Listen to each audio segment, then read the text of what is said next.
আমি এই বাড়ি থেকে রওনা হলাম কলকাতা বিকাশ ভবনের উদ্দেশ্যে। আজকে আমরা জানি আমরা আজকে যোগ্য শিক্ষকরা চাকরি হারা, যোগ্য শিক্ষক আজকে আমরা চাকরি হারা। আমরা এরকম হাজার হাজার আমরা শিক্ষক আছি যিনারা 3-4টা এসএসসি পাস করার পরও আজকে আমরা চাকরি হারাতে হয়েছে। তার জন্য দায়ী আমাদের দুর্নীতি নেতা মন্ত্রীরা এবং যে দুর্নীতি এসএসসি, দুর্নীতি মধ্যশিক্ষা পর্ষদ এবং দুর্নীতি বিকাশ ভবন, যার জন্য আজকে আমরা চাকরি হারিয়েছি।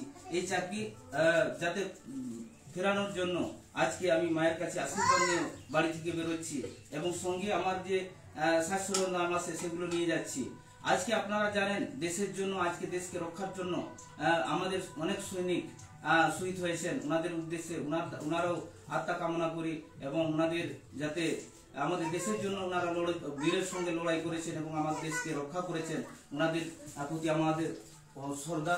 এবং তার সঙ্গে সঙ্গে আজকে আমাদের সাঁওতালের যে শিকার এখন জোর কদমে চলছে, বিভিন্ন অযোধ্যা সুতানটাঁড়িতে এখন জোর কদমে শিকারীরা শিকার করতে গেছেন, ওনারাও সুন্দরভাবে বাড়ি ফিরে আসুন এবং সৈনিকরাও সুন্দরভাবে যুদ্ধে জিতে বাড়ি ফিরে আসুন এবং এটা আমি কামনা করি। আজকে আমরাও যুদ্ধে নেমেছি, একটা বিরাট যুদ্ধ। যে যুদ্ধ হচ্ছে আমাদের এই যে সরকার যে চিন্তা ভাবনা যে এই শিক্ষা ব্যবস্থাকে তুলে দেওয়ার জন্য, সেই শিক্ষা ব্যবস্থা তুলে দেওয়ার জন্য আজকে অর্থাৎ আমাদের চাকরি হারাতে হয়েছে। এরকম অনেক ভবিষ্যৎ প্রজন্ম যাতে শিক্ষা আলোয় পৌঁছাতে না পারে সেই ব্যবস্থা উনি করছেন, আমরা সেটা করতে দেব না। আজকে আমি বেরোচ্ছি, আমার সমস্ত তীর ধনুক নয়, আমার অস্ত্র নয়, আমার যে সাজ সরঞ্জাম আছে সেগুলো নিয়ে আমি বেরোচ্ছি। আমার এই জিতে বাড়ি ফিরবো এই আশা নিয়ে বাড়ি থেকে বেরোচ্ছি।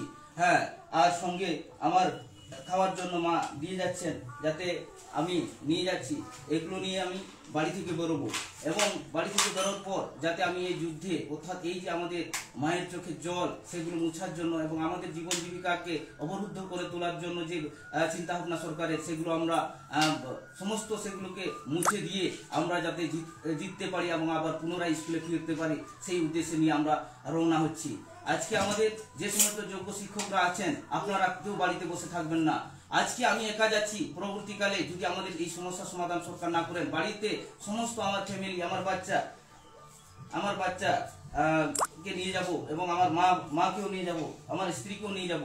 আমি চাইছি এই যুদ্ধে আপনারা সবাই একত্রিতভাবে এই লড়াইটা লড়বো, যেখানে আমাদের এই জয়টা অবশ্যই ছিনিয়ে নিতে হবে। আর জয় যদি না ছিনিয়ে আনতে পারি, তাহলে আমাদের ভবিষ্যতে প্রজন্ম যারা শিক্ষার্থী, যারা পড়াশোনা বিএড কমপ্লিট করে এখনো পরীক্ষায় বসতে পারছে না, চাকরির সুযোগ নেই, ওদের উদ্দেশ্যেও বলবো আপনারাও আমাদের এই যুদ্ধে আপনারাও নেমে পড়ুন, না হলে আমরা এই যুদ্ধ আমরা জিততে পারবো না।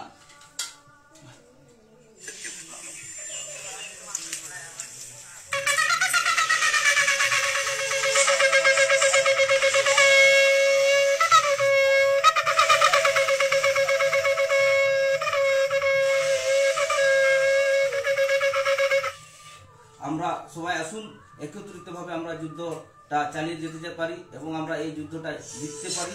সেই জন্য আপনাদের সবাইকে আহ্বান জানানো হচ্ছে। সমস্ত আপামর জনগণ, গ্রাম থেকে শহর, সমস্ত মানুষ, সমস্ত শিক্ষিত মানুষ, সমস্ত কৃষক, সমস্ত মানুষ, জনগণকে, লেখক, সাহিত্যিক সবাইকে আহ্বান করা হচ্ছে এই মুহিম অবস্থায় আমাদের পাশে দাঁড়ান এবং আমরা এই যুদ্ধে যাতে জিততে পারি তার জন্য মনোযোগ বাড়ান আমাদের এবং শক্তি দিয়ে আমরা সাহায্য করুন আপনারা, যাতে এই যুদ্ধ আমরা জিততে পারি, নিয়ে আসতে পারি। পশ্চিমবঙ্গে যে কলঙ্কিত দিন চলছে সেটা আমরা মুছে দিতে পারবো, সেই আশা রেখে আজকে মায়ের কাছে আশীর্বাদ নিয়ে আমি বেরিয়ে পড়লাম কলকাতার উদ্দেশ্যে।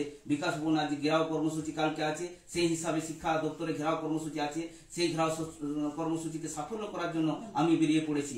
হ্যাঁ,